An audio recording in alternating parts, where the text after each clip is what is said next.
Before we begin, make yourself comfortable. Let your breathing slow down. There is no rush tonight. This is a story meant to be heard in the dark, when the world outside has gone quiet and only distant thoughts remain. No sudden sounds, no screaming, just a tale, old, slow, and waiting to be remembered. Tonight, I will tell you about a forest that never slept. At the far edge of the kingdom, beyond the last stone road and the final lantern post, there was a forest no map cared to name. It did not appear dangerous. Its trees were tall, straight, and silent. Their leaves barely moved, even when the wind passed through nearby fields. Travelers said the forest felt aware, not alive in the way animals were alive. But listening, the villagers avoided it, not because of stories or warnings, but because of something harder to explain. Time felt different there. A man could enter at dusk and swear he had walked for only minutes, yet return to find the sun rising again. Others entered at dawn and were never seen by nightfall. Still, the forest was not forbidden. And that is how the story truly begins. His name has been lost, as most names eventually are. But he was a wanderer by nature and a listener by habit. He arrived at the edge of the forest just as the sky was fading into deep blue, carrying little more than a cloak and a quiet mind. The trees welcomed him without sound.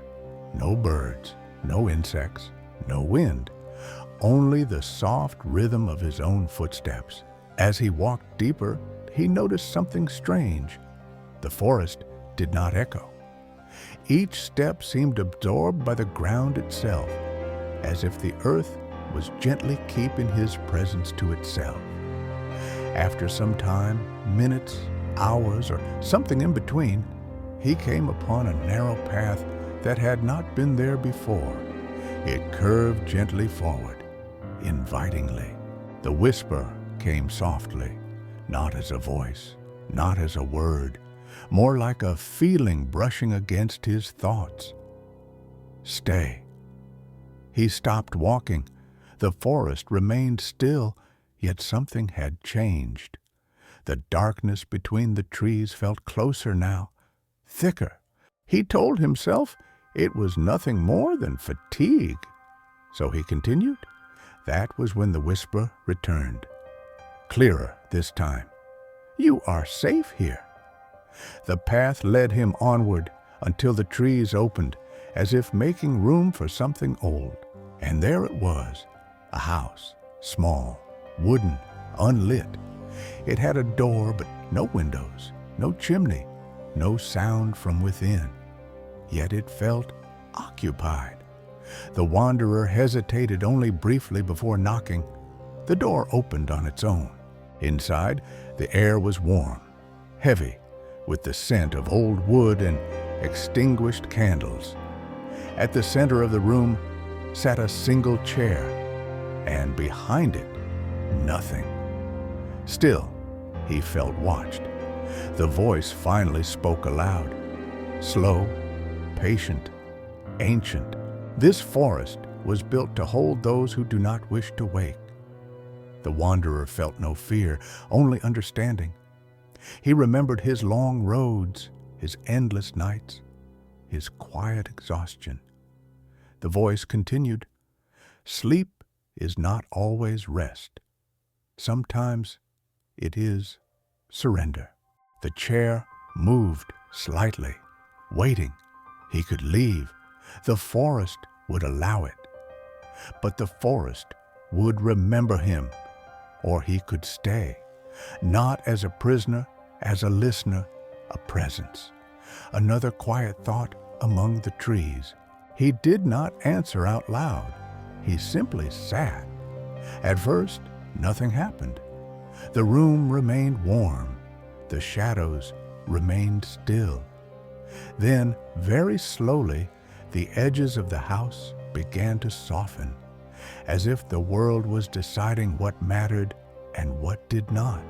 The wanderer blinked, and the house was gone.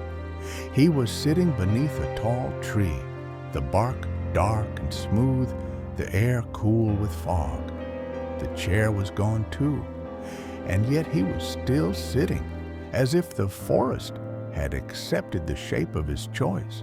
Time behaved strangely in the forest, not broken, not rushed, simply indifferent. He noticed that his thoughts no longer followed a straight line. Memories appeared slowly, as if rising from deep water. Childhood evenings, long forgotten faces, roads he had walked and never returned to. The forest did not show him visions. It allowed him to remember. He understood then.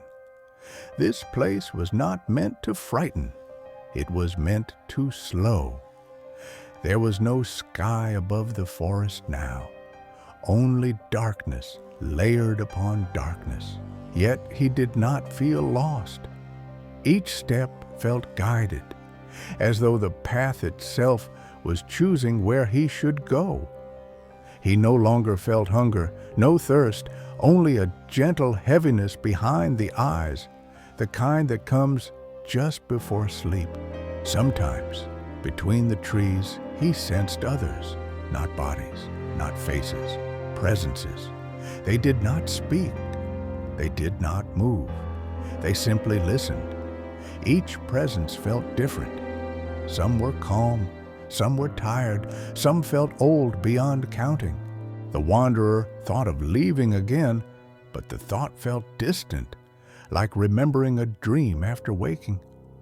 The roads he had walked felt loud, restless, always moving forward, never resting long enough to listen.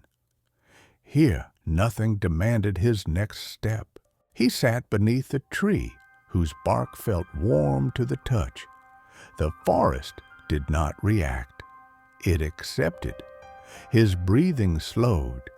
His thoughts softened. The line between waking and sleeping began to fade.